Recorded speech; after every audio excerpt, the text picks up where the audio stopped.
Imagine a flood. Water rushing through streets, isn't it? Houses submerged, lives in peril. Now picture this. A flood not of water, but of beer. Dark, frothy, strong porter beer. It sounds almost comical, doesn't it? A river of ale coursing through the heart of London. This wasn't a dream or a scene from a fantastical novel. This actually happened.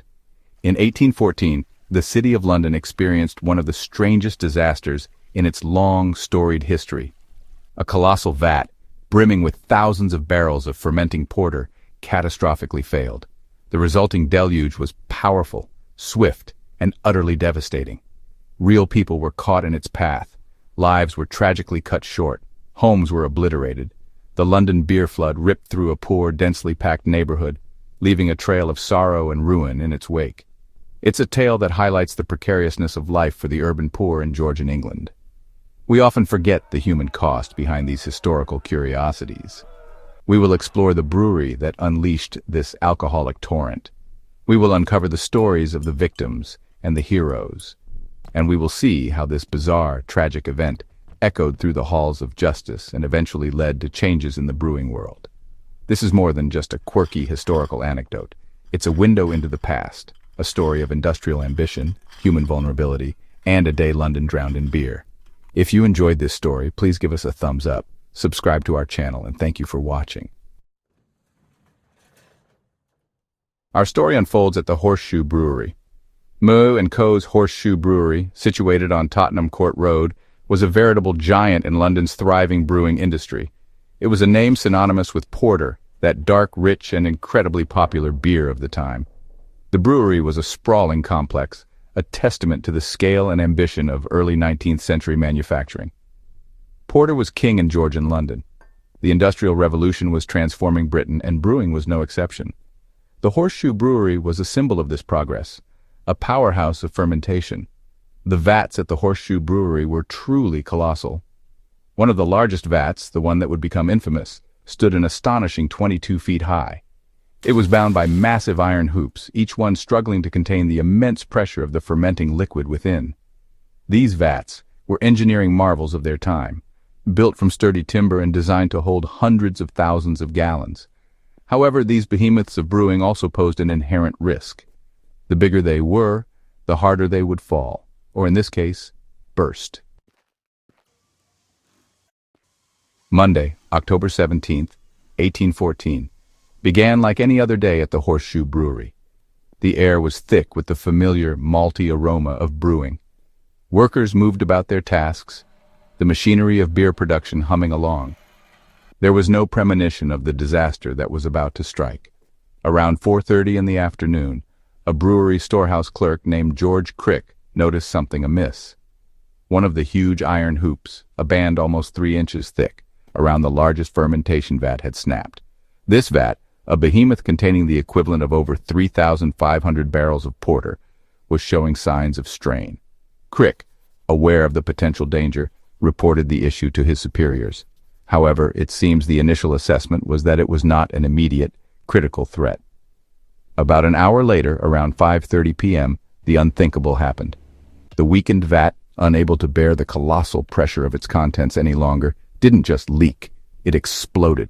The force was immense, a sudden, violent eruption. The entire structure gave way, unleashing its contents with terrifying power. The brewery's thick rear wall crumbled as if it were paper. The beer was loose, and it was heading straight for the unsuspecting neighborhood behind the brewery. Behind the imposing walls of the Horseshoe Brewery lay the St. Giles Rookery. This was not a place of wide avenues and grand houses. The St. Giles area was one of London's most notorious slums, a labyrinth of narrow alleyways and dilapidated tenements. Some of the city's poorest families lived here. Life was a daily struggle for survival. These were the people in the path of the alcoholic avalanche.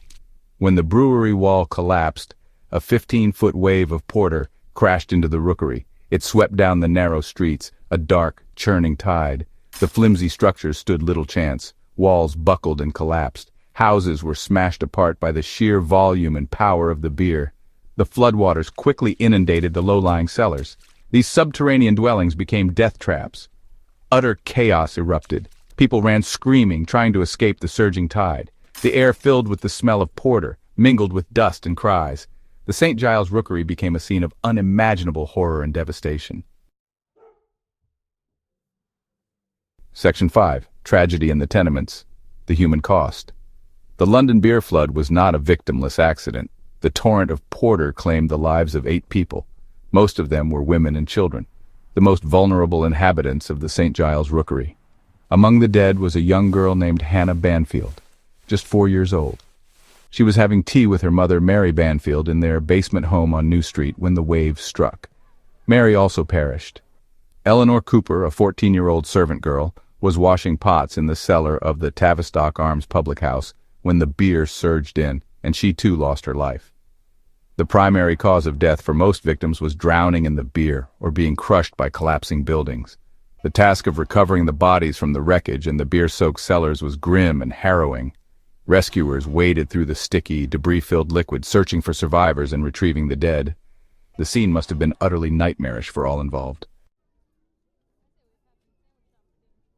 Section 6. Amidst the froth and fury, rescue and response. In the immediate aftermath of the vat's explosion, disbelief quickly turned to panic, and then, for some, to action. Brewery workers, neighbors, and passers-by were the first on the scene. They rushed towards the sounds of destruction and the cries for help emanating from the devastated St. Giles Rookery. Navigating the area was incredibly difficult. The streets were slick with beer, choked with rubble, and in some places the liquid was still several feet deep. The rescue efforts were desperate and heroic. People worked tirelessly to pull survivors from the debris of collapsed houses. They waded into flooded cellars, risking their own safety to search for those trapped below. Remember, this was 1814. There were no organized emergency services like we have today. It was ordinary people using their bare hands or whatever tools they could find, trying to save lives in the most extraordinary and hazardous conditions. Section 7. The Inquest and the Aftermath. Justice and Rebuilding. A few days after the disaster, a coroner's inquest was convened. The inquest aimed to determine the cause of death and assign blame. Witnesses, including George Crick, testified about the failing iron hoop. He recounted the events leading to the burst. The jury deliberated and concluded the deaths were an act of God. This absolved Mew & Co.'s brewery of legal responsibility. However, the financial loss from the disaster was immense. Section 8. Lessons learned in lager brewing safety transformed. The London beer flood sent shockwaves through the brewing industry, not just in London but further afield. The catastrophic failure of such a massive wooden vat was a stark wake-up call. Brewers across the country, many of whom also use similarly large vessels, were forced to confront the potential dangers lurking within their own establishments. The incident prompted a period of reflection and, eventually, change. Although the changes were not immediate or mandated by sweeping new laws overnight, the beer flood undoubtedly contributed to a gradual evolution in brewing technology and safety consciousness. The reliance on gigantic wooden vats began to wane over the subsequent decades. Brewers started to explore and adopt alternative materials for their fermentation and storage vessels. Lined concrete vats became more common, offering greater structural integrity.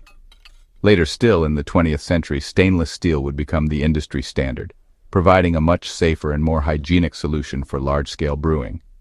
The disaster also, albeit slowly, led to increased attention being paid to the structural integrity of brewery equipment and buildings. The days of simply building bigger and bigger wooden vats without fully appreciating the risks were numbered. Section 9. From Barrels to Broadway, the Legacy of the Beer Flood. So, what became of the Horseshoe Brewery, the source of this infamous deluge? Well, despite the disaster and the significant financial loss, mitigated somewhat by the tax rebate, Mew & Company rebuilt and continued to operate on the same site for many more years. The demand for porter and later other beers remained high. The brewery was a prominent London landmark for over a century after the flood. However, times change, and so did the brewing industry. The Horseshoe Brewery eventually ceased operations and was demolished in 1921. Its days of producing rivers of beer were over. If you were to visit the location of the old Horseshoe Brewery on Tottenham Court Road today, you wouldn't find any vats or barrels. Instead, you would find the Dominion Theatre. This grand theatre, a popular venue for West End musicals, opened its doors in 1929, standing directly on the ground where all that beer once caused so much chaos and tragedy. The London beer flood of 1814 has not been forgotten. It remains one of London's most curious and talked about historical events.